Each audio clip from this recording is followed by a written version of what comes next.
우리가 보통 의학적인 진단에 대해서 이야기할 때면 막 되게 완벽한 정밀함 같은 걸 기대하곤 하잖아요. 그렇죠. 약간 공학처럼 딱딱 맞아떨어지는 걸 원하죠. 네네, 맞아요. 예를 들어 팔이 부러졌다고 치면 병원에 가서 엑스레이를 찍고 의사가 그 흑백 사진 위에 있는 삐죽삐죽한 선을 딱 가리키면서 여기 뼈가 부러졌네요. 깁스합시다. 이러잖아요. 부러졌거나 안 부러졌거나 되게 깔끔하죠. 그쵸. 아주 명확합니다. 근데 인간의 심리 발달이나 보이지 않는 트라우마 혹은 스스로를 갉아먹는 어떤 영적인 죄책감 막 이런 세계로 발을 들이는 순간 그 편리한 엑스레이 기계가 완전히 먹통이 돼버리죠. 제 말이 딱 그겁니다. 우리가 마주하게 되는 진단의 풍경이 뭐랄까 완전 탁하고 흐릿하고 원인을 알 수 없는 진단학적 진흙탕으로 변해버리거든요. 맞아요.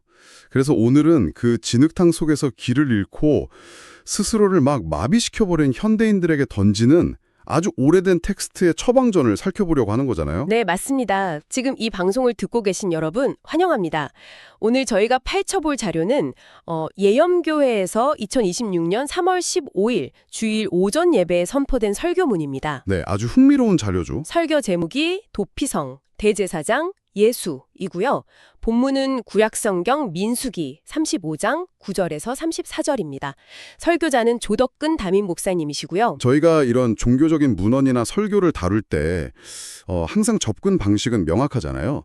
지금 듣고 계신 여러분께 어떤 특정한 신앙의 교리를 막 강요하려는 게 절대 아니거든요. 당연하죠. 철저하게 분석적인 접근이죠. 네, 이 고대의 법률 텍스트랑 현대의 설교가 인간의 본성, 그리고 우리가 짊어진 죄책감의 무게에 대해서 얼마나 날카로운 통찰을 제시하는지 객관적으로 탐구해보는 시간입니다. 좋습니다. 그래서 오늘 이번 심층 탐구의 미션은 단순히 그 수천 년 전 고대 이스라엘에 있었던 도피성이라는 낡은 제도를 역사적으로 훑어보는 게 아닙니다. 그거라면 굳이 저희가 다룰 필요가 없었겠죠. 그쵸. 이 자료가 우리한테 던지는 진짜 핵심은 지금 듣고 계신 여러분과 제가 일상에서 끊임없이 느끼는 의도치 않은 상처에 대한 두려움, 그리고 거기서 오는 죄책감 때문에 완전히 마비되어 버린 삶에서 우리가 어떻게 자유로워질 수 있는가 하는 점이거든요. 아주 중요한 포인트입니다. 그럼 이 제도가 왜 필요했는지 그 당시의 살벌한 시대적 배경부터 한번 파고들어 볼까요? 네, 좋아요. 이 도피성, 그러니까 영어로는 City of Refuge라고 불리는 이 시스템을 세우라는 명령이 민수기, 신명기, 여호수아에 걸쳐서 막 반복적으로 등장하더라고요. 되게 중요한 이슈였다는 증거죠. 자료를 보면 당시 중동 지역에 타르라는 피해 보복 관습이 팽배해 있었다고 나와 있어요. 그 타르요. 누군가 죽으면 제일 가까운 친족이 이른바 피해 보복자가 돼서 반드시 가해자의 핏값을 받아내야 한다는 그거 맞죠? 네, 맞습니다. 이게 그들에게는 신성한 의무 같은 거였어요. 근데 여기서 잠깐만요.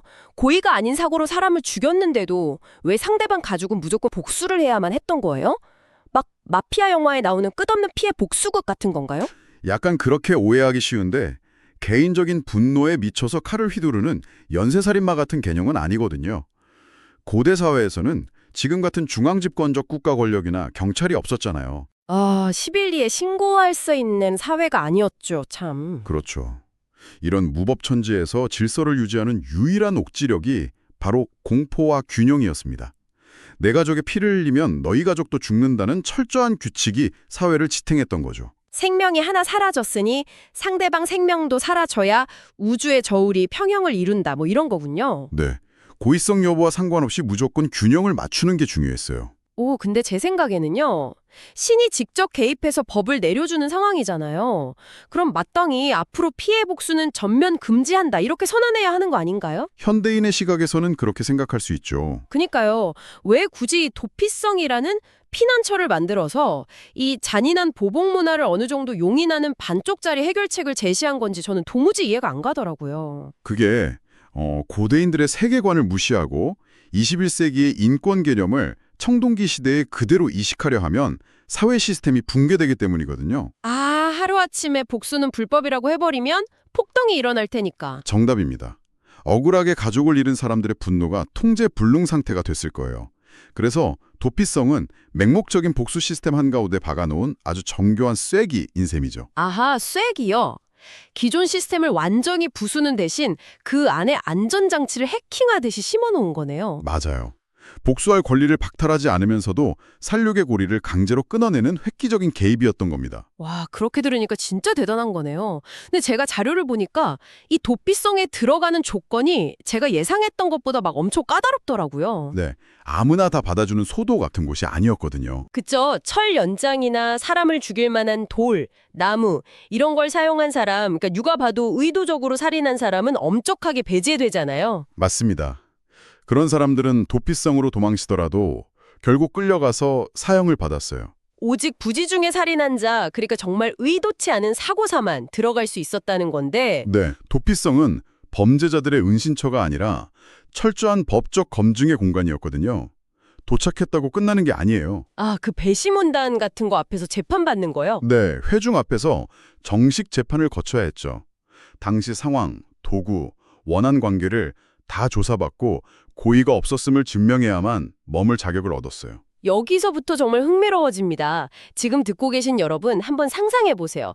정식 재판에서 이 사람은 고의가 아닙니다. 사고였습니다. 라고 무죄 판결을 받았어요. 네, 오해가 풀린 거죠. 그럼 일상으로 돌아가라고 해야 맞잖아요. 근데 자료를 보면 판결 후에도 돈을 내고 집으로 돌아갈 수 없고 도피성 밖으로 나가면 보복자에게 죽임을 당해도 합법이래요. 아주 냉혹한 규칙이죠. 아니 무죄 판결을 받았는데 왜 집에 못 가고 갇혀 살아야 하죠? 이건 안전하긴 하지만 사실상 유배나 다름없는 거 아닌가요? 거기서 정말 흥미로운 점은 법적인 진실이랑 인간의 감정적 진실 사이에 거대한 간극이 있다는 걸 고대 법이 정확히 꿰뚫어봤다는 거예요. 아, 감정적 진실이요? 네, 재판관이 이건 사고입니다라고 한다고 해서 하루아침에 자식을 잃은 부모 마음속에 복수심이 마법처럼 사라지겠어요? 아, 듣고 보니 그러네요. 머리로는 사고인 거 알아도 가슴속 피는 여전히 끓어오르고 있겠죠. 현대에도 법원이 무죄 선고해도 유가족에 분노하는 경우가 막 허다하니까요. 맞아요. 그래서 도피성은 양측에 끓어오르는 원한과 불안한 마음을 물리적으로 격리해서 관리하는 공간이었던 거예요. 감정이 가라앉을 절대적인 시간이 필요했군요. 네. 그리고 보석금을 금지한 것도 부유한 자들이 돈으로 자기 과실을 덮어버리는 걸 차단하는 아주 공평한 장치였고요. 와, 법적으로 끝났으니 잊어라라고 폭력을 가하는 대신 둘 다 감당할 수 있는 완충지대를 만들어준 거네요. 근데 이 기약 없는 유배 생활은 도대체 어떻게 끝나는 거예요? 아주 독특한 해방 조건이 딱 하나 있었죠. 네, 자료 보니까 고향으로 돌아갈 수 있는 유일한 조건이 대제사장의 죽음이더라고요. 맞습니다. 고대 이스라엘의 최고 지도자인 대제사장이 죽어야만 비로소 도피성에 있던 사람들이 고향으로 돌아갈 수 있었어요. 아니, 근데 제 재판 결과랑 대제사장 수명에 도대체 무슨 인과관계가 있길래 그분이 죽어야 제가 풀려나는 거죠? 대제사장이 죽을 때 그가 살인한 사람을 대신해서 죽은 것으로 간주되기 때문이에요. 죄가 공식적으로 소멸되는 거죠. 아, 그러니까 제 식대로 비유를 좀 해보자면 평생 갚을 수 없는 막대한 빚을 졌는데 나를 재판하던 최고 법관이나 은행장이 자기 생명보험 깨서 내 빚을 일시불로 청산해 준 격이군요. 완벽한 비유입니다. 고대 법의 원칙이 누군가의 죽음으로 핏값을 보상해야 한다는 거였잖아요. 그걸 대제사장이라는 대리인의 죽음으로 승화시킨 사면제도인 거죠. 야, 이거 진짜 대박이네요. 피해자 가족 입장에서도 생각해보면 복수하고 싶은데 도피성 때문에 막혔고 체면 때문에 먼저 포기한다고 하기도 좀 그렇잖아요. 그렇죠. 딜레마에 빠진 상황이죠. 근데 국가가 딱 나서서 대제사장의 생명으로 핏값이 지불됐다 선언해버리면 양쪽 모두에게 아주 명예롭게 원한을 내려놓을 수 있는 일종의 핑곗거리가 되는 거네요. 정확합니다. 인간이 스스로 못 푸는 증오의 매듭을 국가적 차원의 대속 개념을 빌려 단칼에 끊어버린 놀라운 심리적 메커니즘이에요. 와, 진짜 엄청난 통찰이네요. 자, 여러분. 여기까지 들으시고 고대 이스라엘법 재밌네 하고 넘어가시면 안 됩니다. 네, 여기서부터가 진짜 하이라이트죠. 조덕근 목사님의 설교가 진짜 예리해지는 대목이 바로 여기입니다. 수천 년 전 살인범 도피성 제도가 오늘날 청취자인 여러분의 일상과 어떻게 연결되는지 주대가 확 전환되거든요. 고대의 역사가 현대인이 매일 마주하는 실존적 고통으로 번역되는 순간이죠. 자료를 보면 고의로 지은 죄는 차라리 다루기 쉽다고 해요. 알고 있으니까 회개하면 되잖아요. 근데 진짜 억울하고 무서운 건 나도 모르게 짓는 부지 중에 짓는 죄라는 겁니다. 현대어로 말하자면 무의식적인 가해 같은 거죠. 인간은 존재 자체만으로 타인에게 상처를 입히는 잠재적 가해자니까요. 맞아요. 길 걷다 개미를 밟아 죽이거나 농담으로 던진 말실수가 남한테 치명적인 상처를 주거나 하는 거예요.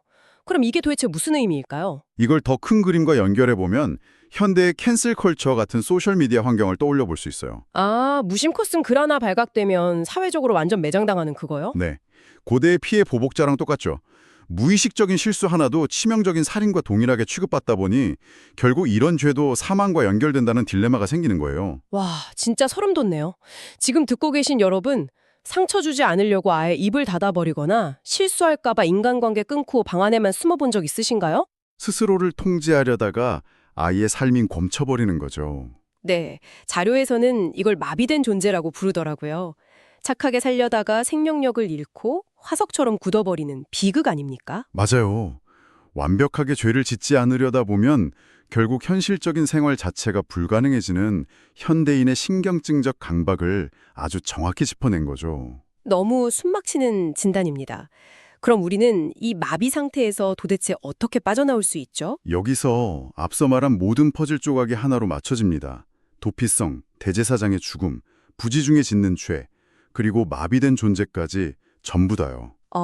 드디어 결론이군요. 설교 자료는 대제사장이 살인자를 대신해 죽은 것이 바로 우리를 대신해 죽으신 예수님을 미리 보여주는 것이라고 설명합니다. 아, 예수 그리스도가 바로 우리의 궁극적인 도피성이자 대제사장이시라는 거네요. 네, 이것은 우리에게 아주 중요한 질문을 던집니다.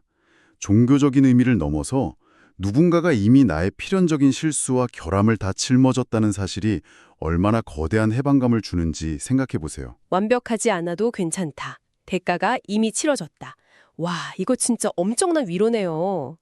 그럼 도피성은 상처 줄까봐 영원히 숨어 지내는 어두운 동굴이 아니라는 뜻인가요? 당연하죠. 동굴이 아닙니다. 아, 내 죄책감이 다 씻겨나갔음을 확인하고 다시 나의 원래 삶, 저 험난한 세상 속으로 당당히 걸어나가게 해주는 베이스 캠프 같은 거네요. 완벽한 표현입니다. 개미를 밟을까 두려워 방 안에 갇힌 마비된 존재에서 벗어나 실수하고 넘어지더라도 다시 세상으로 나아갈 수 있는 자유의 출발점이 되는 거죠. 야, 진짜 소름이 쫙 돋습니다. 완벽하지 않아도 부딪히면 살아가라는 이 강력한 메시지.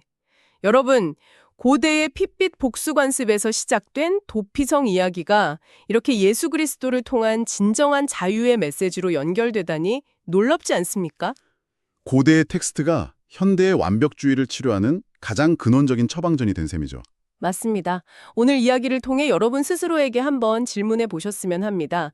만약 여러분이 살아가면서 어쩔 수 없이 저지르는 수많은 의도치 않은 실수들에 대한 대가가 이미 누군가에 의해 완벽하게 지불되었다고 온전히 믿는다면 마음의 짐이 완전히 사라지겠죠. 당장 내일 여러분이 사람들과 맺는 관계나 새로운 일에 도전하는 방식은 얼마나 더 자유롭고 대담하게 변할 수 있을까요? 상상만 해도 가슴이 벅차오르는 질문이네요.